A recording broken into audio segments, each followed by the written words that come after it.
আসসালামু আলাইকুম, আশা করি ভালো আছেন। সবাইকে স্বাগতম আমার ব্লগ ভিডিওতে। আজকে খুবই সংবেদনশীল একটি বিষয়ে আলোচনা করব। আলোচনাটা আন্তর্জাতিক হবে। পৃথিবীর সবচাইতে বিপজ্জনক এবং সবচাইতে আহ, সমস্যা জর্জরিত যে বর্ডার ভারত পাকিস্তান, সেটা নিয়ে আসলে আলোচনা করব এবং সেই দুই দেশের মধ্যে কিছু রিসেন্ট কিছু ঘটনা ঘটে গেছে, সেটার আসপেক্টেই আলোচনাগুলো হবে। এখন আমি যে বিষয়টা বলবো, হামিদ নূর, প্রখ্যাত সাংবাদিক পাকিস্তানের, তার একটি রিপোর্টকে কেন্দ্র করেই মূলত আজকের এই আলোচনা। খুবই ইন্টারেস্টিং হতে যাচ্ছে আলোচনা। তো আলোচনা শুরু করার আগেই আমি আপনাদের বলতে চাই, আপনারা যদি আমার এই চ্যানেলটি ভালো লেগে থাকে, আমার কথা যদি ভালো লেগে থাকে, অবশ্যই আমার চ্যানেলটা সাবস্ক্রাইব করবেন, লাইক করবেন, কমেন্টস করবেন, অবশ্যই শেয়ার করতে ভুলবেন না।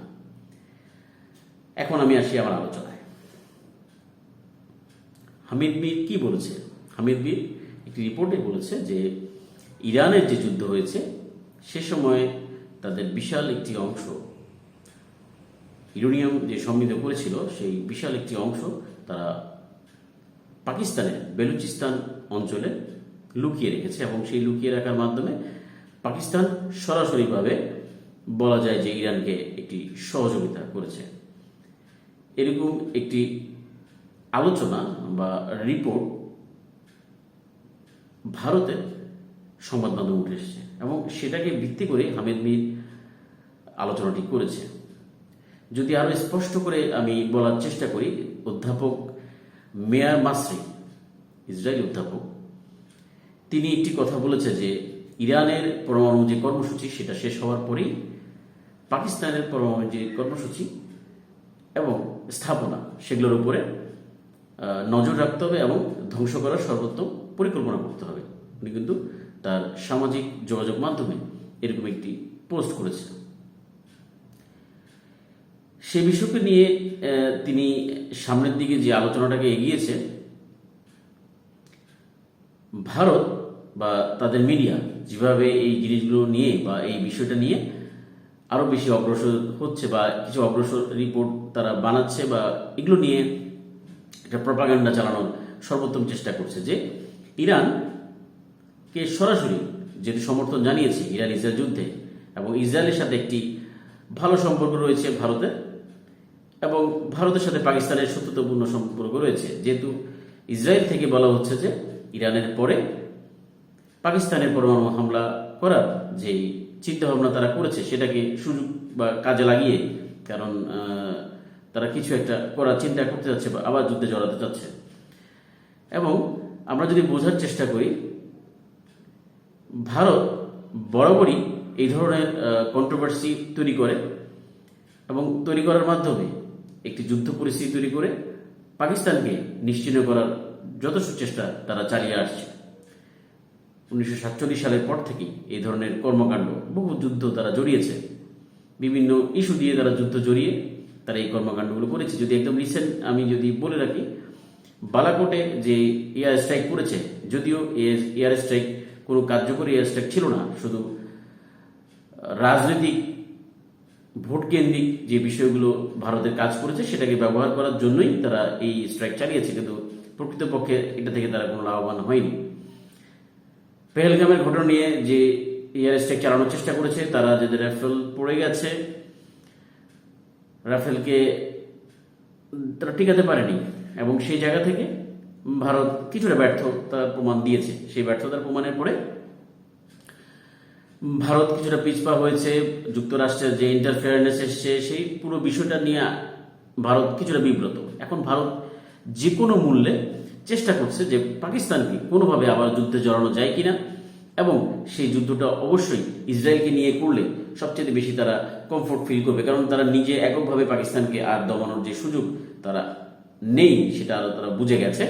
সেই জায়গা থেকে ইসরায়েলকে, যেহেতু ইসরায়েলের ইন্টারেস্ট আছে, সেই ইন্টারেস্টটাকে ব্যবহার করে তারা আবার অপারেশন সিন্দুর চালাবে। এবং হামিদ মীর যে কথাটা বলেছে যে অক্টোবর মাসেই এই আক্রমণটা চালাতে যাচ্ছে বা চালানোর একটি সম্ভাবনা রয়েছে, যদিও এই কথাগুলোর যে নির্ভরযোগ্য তথ্য এখন পর্যন্ত কোনো পক্ষ থেকে আসেনি, কিন্তু উনি একটি আগ্রাসন হতে পারে সেটার একটা সম্ভাব্য তার চিন্তা করেই এই রিপোর্টটা উনি করেছেন। এখন প্রশ্ন হচ্ছে আসলে কি এই বিষয়টা ঘটতে পারে বা এই এই এই যুদ্ধ হতে পারে? আমি একদম বিষয়টাকে উড়িয়ে দিতে পারছি না, কারণ ভারতকে বিশ্বাস করা যায় না। ভারত এবং ইসরায়েল এই দুটো রাষ্ট্র পুরো পৃথিবীর জন্য বিস্ফোরা বা ক্যান্সার হিসেবে আমি মনে করি। এরা ধর্মকে ব্যবহার করে, ধর্মের যে ন্যারেটিভকে তৈরি করে মুসলমানদের উপরে যে ধরনের আগ্রাসন তারা চালিয়েছে বা চালাচ্ছে, যে পৃথিবীকে একটা অস্বস্তিকর পরিবেশের মধ্যে ঠেলে দিচ্ছে, বারবারই এই বিষয়টা প্রমাণিত হচ্ছে। তো আমি মনে করি যদি এমন কিছু ঘটতে যায় বা ঘটে যায়, তো পৃথিবীর জন্য বা এই অঞ্চলের জন্য আবারও সেই বিপজ্জনক বিষয় হিসেবে কাজ করবে। আমি আরেকটা কথা বলে রাখি যে ভারতের এখানে স্বার্থটা কোন জায়গায়। ভারত খুব রিসেন্টলি বলা যায় যে বেলুচিস্তানকে বা বেলুচিস্তানের যেই সংগঠন রয়েছে বেলুচ আর্মি, তাদেরকে কিন্তু সহযোগিতা করছে। পাকিস্তানকে সে বেলুচ থেকে আলাদা করে দেওয়ার যেই চক্রান্ত, তারা কিন্তু অলরেডি এই জায়গার মধ্যে সেই মেকানিজমগুলো চালাচ্ছে। সেটাও একটা অস্ত্র। এবং বেলুচিস্তানকে সেই জায়গা থেকে বিতর্কিত করা বা ওখানে একটা অশান্ত পরিবেশ তৈরি করে দেওয়া, ইরানের পরমাণু যেই ইউরেনিয়ামগুলো রয়েছে সেগুলো ওখানে আছে, সেটা হলে ইসরায়েল সেখানে হামলা করবে, তার মানে পাকিস্তান আবারও সেই বিব্রত জায়গার মধ্যে পড়বে, ভারত এটা সুযোগটা নিবে।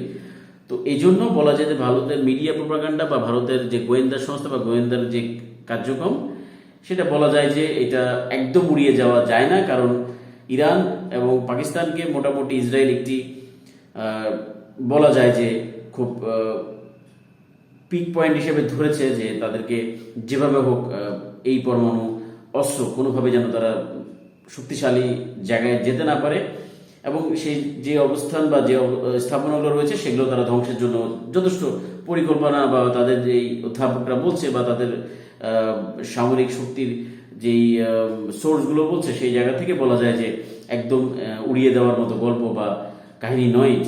এটা হতেও পারে, তবে নির্ভরযোগ্য কোনো সূত্র নেই বলে এখনো এটাকে খুব বেশি পর্যালোচনা করা যাচ্ছে না। কিন্তু একটি রাজনৈতিক যে খেলা বা রাজনৈতিক যে মারপ্যাচ, সেই মারপ্যাচের দিকে বলা যায় যে এটা হলেও হতে পারে। কারণ বেলুচিস্তান একটা ট্রায়াঙ্গেল সিচুয়েশন তৈরি হবে, কারণ ইরানকে তারা বিব্রত করার একটা জায়গা তৈরি হবে, পাকিস্তানকে বিব্রত করার জায়গা তৈরি হবে, প্লাস এই ইস্যুর মাধ্যমে বেলুচিস্তানকে পাকিস্তানের সাথে আলাদা করে দেওয়া যায় কিনা সেটাও একটা মেকানিজম তৈরি হবে। তো ভারত এই ধরনের কুটচাল করাটা অস্বাভাবিক কিছু নয়। তবে এই যুদ্ধ যদি সামনে গড়ায়, ইরান, পাকিস্তান বা ইসরায়েল ভারত নিয়ে এই যুদ্ধটা যদি গড়ায়, সত্যিকার অর্থে বলা যেতে পারে এই অঞ্চল বা তথা পৃথিবীতে বড় ধরনের যুদ্ধ বেঁধে যেতে পারে। এটা আমাদের কারোর জন্যই কাম্য নয়। অবশ্যই আমরা আশা করব ভারত এই জায়গা থেকে বেরোয় আসবে। সেটা আসলে আমি এখান থেকে বলার কোনো কিছু নেই, কারণ ভারতের পক্ষে এই ধরনের আহাম্মকি কাজ এর আগেও আমরা দেখেছি। তারা নিজেদেরকে যতটুকু শক্তিশালী ভাবার বা শক্তিশালী বলার চেষ্টা করে, সত্যিকার অর্থে তারা তাদের ওই শক্তি অর্জন করতে পারেন। কিছু অস্ত্র বাড়তি, যেহেতু বড় দেশ, সৈন্য বেশি, অস্ত্র বেশি, সেই জায়গা থেকে তারা হয়তো বা কাজ করেছে। কিন্তু রিয়েল ওয়ারফেয়ার আসলে কি, সেটা এই 4 দিনের যুদ্ধে আমরা কিন্তু দেখেছি যে ভারতের সক্ষমতা কতটুকু বা ভারত কতটুকু দিতে পারে এবং কতটুকু নিতে পারে, সেই জায়গাটা আমরা কিন্তু বুঝে গেছি। সো ভারত তাই একা কোনোভাবেই আর এই জায়গায় আসবে না। ভারত সরাসরি কোনো না কোনো দেশে, কারণ আমেরিকাকে তারা কিন্তু এই জায়গায় পায়নি, সেই জায়গায় ইসরায়েলকে জড়ানোর তারা চেষ্টা করছে, যাতে করে পাকিস্তানকে সেই ফুল ফোর্স দিয়ে আক্রমণ তারা করতে পারে। এটা অস্বাভাবিক কিছু নয়। তবে আমি মনে করি সে জায়গায় পাকিস্তানও বসে থাকবে বলে আমি মনে করি না, যে তারা এটার ব্যাপারে একটা ব্যবস্থা নিবে। কারণ তিনি একজন প্রখ্যাত সাংবাদিক, অবশ্যই উনি অনেক কিছু রিসার্চ করেই এই আলোচনাগুলো করেছে। তো আজকে আমার আলোচনা এতটুকুই। এই আলোচনা বা এই সাবজেক্ট নিয়ে যদি আরো কোনো বিষয় থাকে, অবশ্যই আমি আপনাদের সাথে আবার এই আলোচনাগুলো করব। তো ভালো থাকবেন, সুস্থ থাকবেন। আসসালামু আলাইকুম।